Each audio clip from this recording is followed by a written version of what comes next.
World Economic Forum releases 2023 Davos agenda for Great Reset Takeover. The globalists are back at it again. Now we know what they're going to be pushing for next year. Evil people that basically these are the puppet masters. These are the ones that are vying for control of the world population. But before we get started, go ahead and hit that like button, share this out so we can get this information out there. Subscribe if you're not already a subscriber, and hit that alarm bell so you know when I'm putting out new stuff.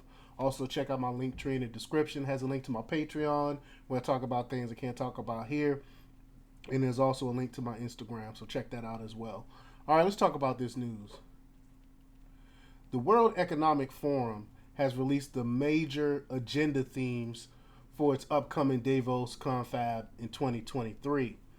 The Davos Conference is the WEF's annual invite only meeting in Switzerland that brings together the elite of government and corporate power to coordinate globalist initiatives worldwide without democratic oversight.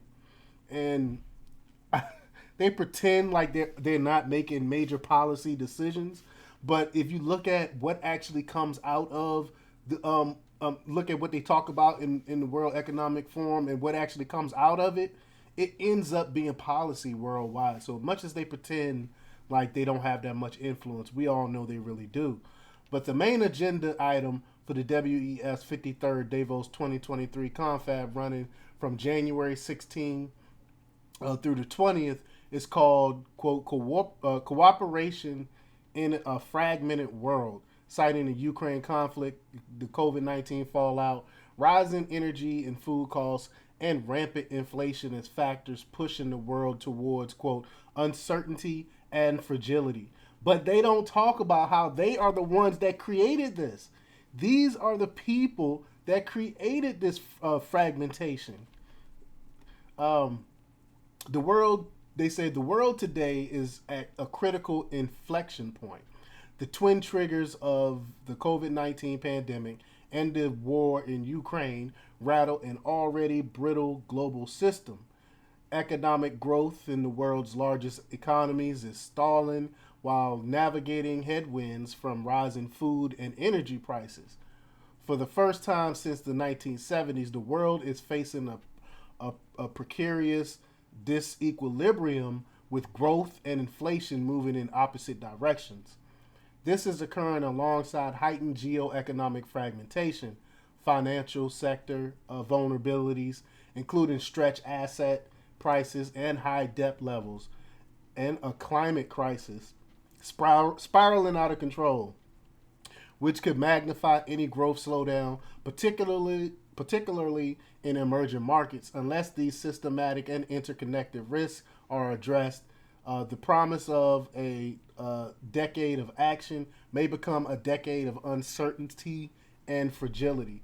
My thing is, what climate crisis is spiraling out of control? See, they're hyping this. They're the ones that's hyping this stuff up. The WEF claims these problems can be solved with a centralized global system of control, particularly in the context of meta trends of the fourth industrial revolution and climate change.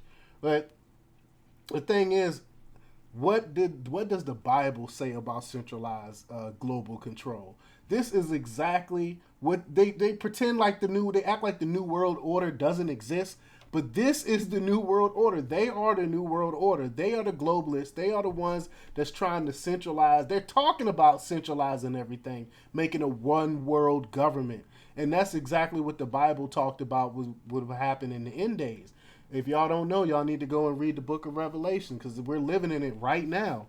But the WEF lists 5 topics that will be addressed as Davos at the Davos summit: energy, food crisis, inflation, private sector innovation, social vulnerabilities, and the geopolitical risks of a multipolar world. They said 1, addressing the current energy and food crisis in the context of a new system for energy, climate, and nature. But they don't tell you about, they're trying to move everything to solar and wind and all that stuff. But look what's going on to what's happening to these countries that's pushing this stuff already. They don't have enough food for their people. I mean, look at these places. They are just purposely destroying these countries, and that's what they're trying to push here as well. Two, addressing the current high inflation, low growth, high debt economy in the context of a new system for investment, trade, and infrastructure. Translation: Putin and COVID, not endless money printing, will be blamed for skyrocketing global inflation. And we all know we have a money printing problem and a spending problem. It has nothing to do with this Putin war. Our economy was being jacked up before Putin decided to go into Ukraine. But of course, they're using that as they're using that as a scapegoat for their own policies. Three, addressing the current industry headwinds in the context of a new system for harnessing frontier technologies for private sector innovation and resilience. Translation: double down on ESG. And you know, I've done tons of videos on that, the environmental social governance, as a necessary sacrifice to fight climate change in the face of corporate ESG social credit score policies collapsing. And I've done tons of videos on the ESG, the stuff they're using now. Then they're gonna push after they finish with the ESGs. They're gonna start pushing for a more individual type of credit score, where what you say online and all that stuff will be points against you when you go to try to get credit and things of that nature. Four, addressing the current social vulnerabilities in the context of a new system for work, skills, and care. Translation: personal sovereignty must be ceded to the global government system via jabs, passports, and central bank digital currencies. So they're going to be pushing more jabs on you. You're going to need these digital passports and things to get around to travel. You ain't going to be able to buy or sell unless you get these passports. Five, addressing the current geopolitical risk in context of a system for dialogue and cooperation in a multipolar world. Translation: you will own nothing and you will be happy. And you will eat the bugs as well. They will make you eat the bugs.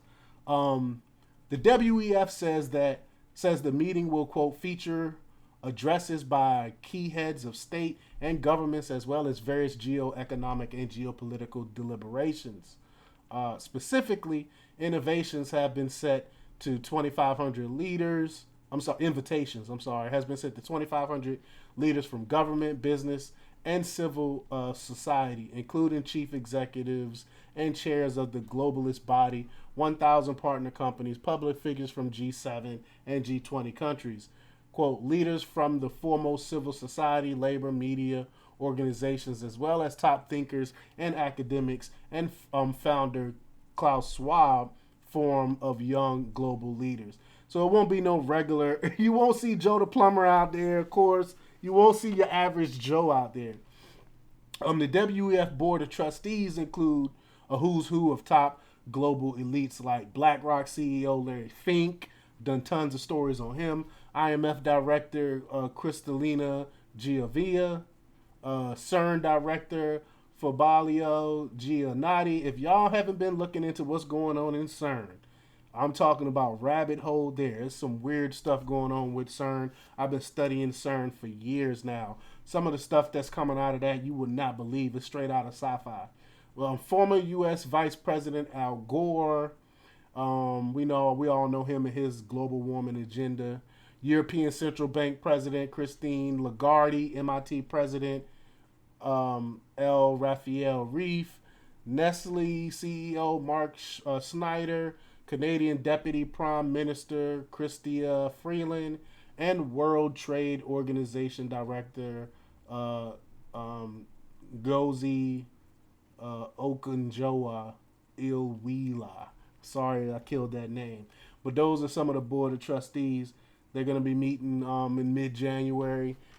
Again, whenever they meet, there are always major policy decisions that comes out of this, and we'll see what happens after this. But let me know what you think. Leave your comments down below. Like, share, and subscribe, and check out themarkrepublics.com for the latest in news. Until next time, peace.